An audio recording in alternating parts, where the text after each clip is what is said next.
Sir आप ये देखिए 83(9) आज बार बार ये एक भ्रम फैलाया जा रहा है कि हाईकोर्ट का कोई भूमिका नहीं है। एक भ्रम फैलाया जा रहा है कि जो वक्फ का जो ये एक ट्राइब्यूनल का जो ऑर्डर आता है वही है, उसके बाद हाईकोर्ट पावरलेस है। ऐसी बात नहीं है। आप पेरेंट एक्ट पढ़िए। आप पेरेंट एक्ट में अगर सेक्शन 83 पढ़ेंगे, पेरेंट एक्ट में सेक्शन 83(9) उसके बाद क्या लिखा गया है?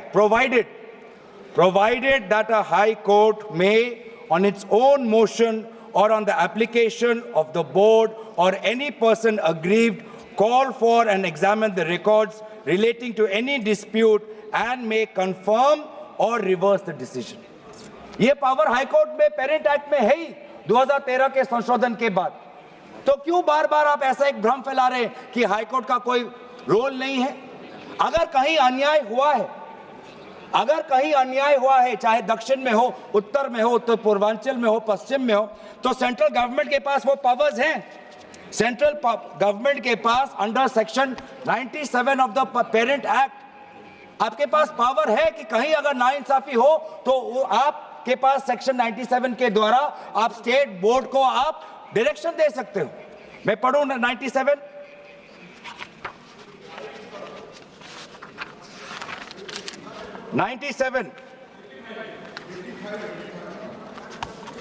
Directions 96 for the power of the central government to regulate secular activities of OCF. Powers 97 directions by state government subject to any directions issued by the central government under section 96. The state government from time to time give to the board such general or specific directions as the state government thinks fit. मैं जानना चाहूंगा, आपके बहुत जगह आपकी double engine की सरकार है, बहुत जगह आपकी डबल इंजन की सरकार है, कहीं कहीं आपकी सहयोगी दल की भी सरकार है। आपने पिछले 10 साल में कितने बार इस सेक्शन 97 का आपने इसका इस्तेमाल किया? कहीं भी आप अगर नाइंसाफी हुआ तो कितने बार आपने सेक्शन 97 का आपने इस्तेमाल किया? उसका बोलिए, फिर जाके बोलिए कि ये जो पेरेंट एक्ट है ये कमजोर एक्ट है। पूरी ताकत दी हुई है। अगर कहीं गलती हुई है, कहीं सुधारना है, हमारी संवेदना है, वो चाहे केरला में मवम की हो बात हो, संवेदना है हमारी, पर आपके पास भी वो ताकत है। आपने कितने बार इस ताकत को आजमाया? सर आज आप देखिए कितनी दुख की बात है। सेक्शन 64 क्लॉज 29 64 ये एक्ट सर क्या लिखा है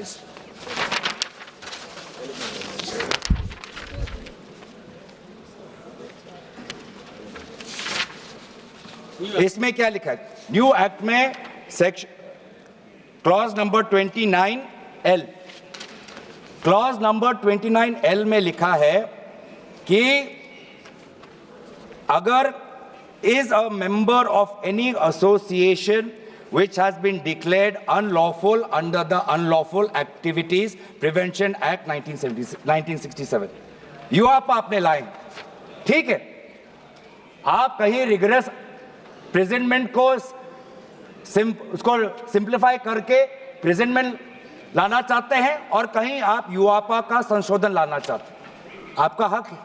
आप बस हमें इतना बताएं कि और कौन से स्टेट बोर्ड या और कौन से धार्मिक बोर्ड में आपने ये यूआपा का प्रोविजन आप लाने वाले हैं, या सिर्फ ये इसी बिल में है, या सिर्फ इसी बिल में है, या दूसरे में भी जो चैरिटेबल एक्ट्स हैं विभिन्न धर्मों के, विभिन्न स्टेट्स के, क्या उसमें भी यूआपा एक्ट आएगा या सिर्फ इसमें? क्या संदेश देना चाहते हैं? किस कौम को आप भ्रमित करना चाहते हैं? बार बार उस कौम को जिसने भारत की स्वतंत्रता की लड़ाई लड़ी है, उस कौम को जिसने 1857 में उन्होंने मंगल पांडे के साथ उन्होंने अपनी शहादत दी, आप उस कौम पर आप दाग लगाना चाहते हैं जिसमें लगभग 2 लाख उलेमा शहीद हुए, आप उस कौम पर दाग लगाना चाहते हैं जिन्होंने भारत छोड़ो आंदोलन में हमारा साथ दिया, आप उस कौम पर आप दाग लगाना चाहते हैं जिन्होंने 6 अप्रैल 1930 में डांडी मार्च का सपोर्ट किया, आप उस कौम पर आप दाग लगाना चाहते हैं जिन्होंने 1926 में ब्रिटिश के डिवाइड एंड रूल को खंडन किया। आप उस कौम पर आप दाग लगाना चाहते हैं जिन्होंने मौलाना हुसैन अहमद मदानी ने 1924 में कंप्लीट इंडिपेंडेंस की मांग की।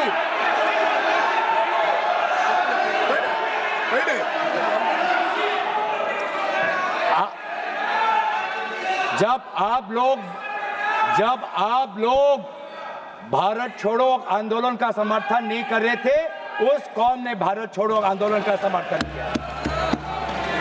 जब आप लोग अंग्रेजों को मर्सी पिटीशन लिख रहे थे, वो माल्टा में 3 साल और इजिप्ट में उन्होंने शहादत दी। आप किस कौम पर दाग लगाना चाहते हो जिन्होंने 1924 में जिन्ना के 2 नेशन की थियरी को पूरी तरीके से नकारा? आप उस कौम पर लगा रहे हो। सर यही है इनका डिवाइड एंड रूल, यही है इनका डिवाइड एंड रूल। बहुत लोग पूछते हैं सर हमारा राष्ट्रवाद क्या है? सर हमारा राष्ट्रवाद, nationalism for us is being United in our shared love for our Bharat Mata and the mutual respect for her culture, language, dress, food and religion. It is the love for our national flag, the Tiringa, जिसकी सम्मान आपने नहीं की थी. It is the sacrifice of the Indian freedom movement, जिसमें आपने भाग नहीं लिया. It is our thirst for knowledge, to seek excellence with limited resources, to be creative, to have the courage, to acknowledge the injustice of the past and have the wisdom to build new bridges. ये है हमारा राष्ट्रवाद और ये राष्ट्रवाद आज हमारे संविधान में उल्लेखित है. तो सर बार-बार ये सरकार कहती है ये माइनॉरिटीज के पक्ष में है, लेकिन जब अमेरिका से माइनॉरिटी कमीशन का रिपोर्ट आता है कि माइनॉरिटीज के साथ नाइंसाफी होती है तो इनको दुख होता है. जब यूएस का रिलीजियस कमीशन का रिपोर्ट आता है तब इनको दुख होता है. सर बार-बार ये जो ऑप्टिक्स की बात कर रहे हैं, ये क्लॉज 42 सेक्शन 108A इन्होंने डिलीट कर दिया है. ये कहते हैं कि कैसे ओवरराइडिंग प्रिंसिपल कैसे आ सकता है. मंत्री महोदय को ओवरराइडिंग प्रिंसिपल से आपत्ति है. पहले सबके लिए सेक्शन 108 क्या है पढ़ लेते हैं. आपके लिए भी है, हम तो जेपीसी में थे.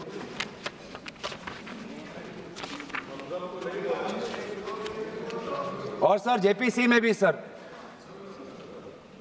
दुख की बात करनी पड़ेगी सर कि जेपीसी में ये कहते हैं कि सबका इन्होंने राय सुना, लेकिन आपको भी पता है विपक्ष के द्वारा एक भी संशोधन को इन्होंने स्वीकार नहीं किया. ये किस प्रकार का? हमने भी बहुत से जेपीसी देखे हैं सर, ऐसा जेपीसी नहीं देखा जहां पर क्लॉज बाय क्लॉज डिस्कशन भी नहीं हुआ सर. पूरी तरीके से वोटिंग हो गई. एक मिनट माननीय सदस्य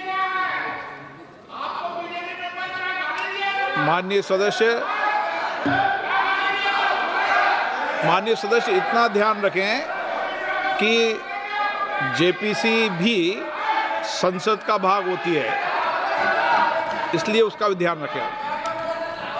सर इन्होंने जेपीसी की बात की. अगर इन्होंने ये नहीं करते कि जेपीसी में बहुत विस्तार रूप से चर्चा हुआ तो मैं भी नहीं करता. इन्होंने उल्लेख किया इसलिए मैं करना चाहता हूं. इन्होंने उल्लेख किया कि बहुत से लोग आए जेपीसी में. सर ऐसे भी लोग आए जिनको वक्फ को लेकर उनका कोई जानकारी भी नहीं थी, कोई जानकारी नहीं थी सर.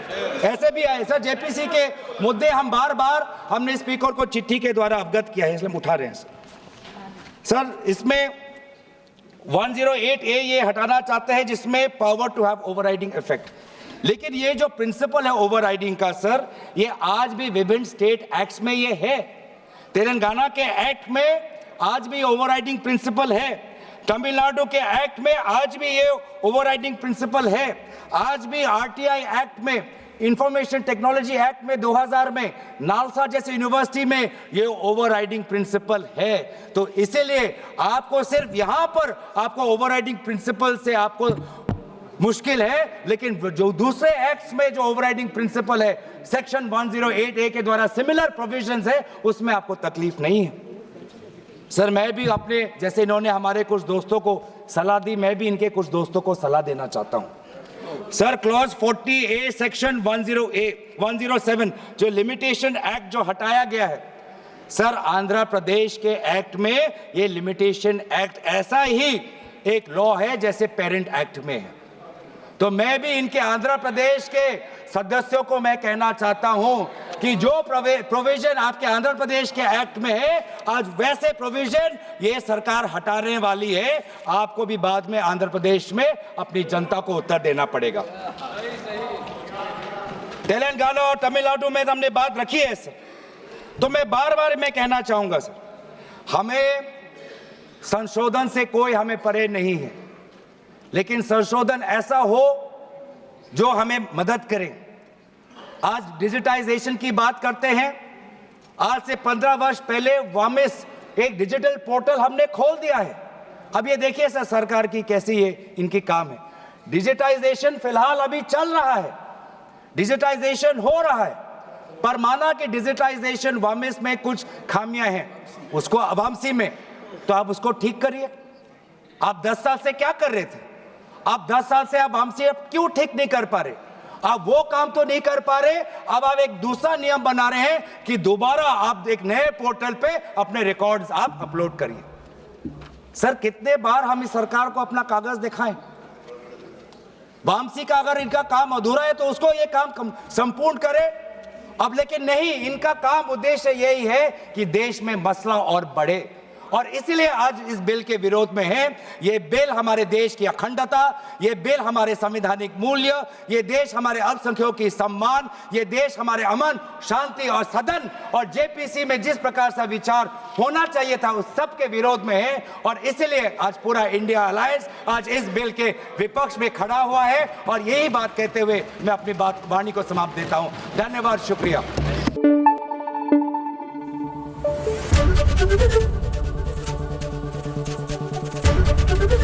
एबीपी न्यूज आपको रखे आगे।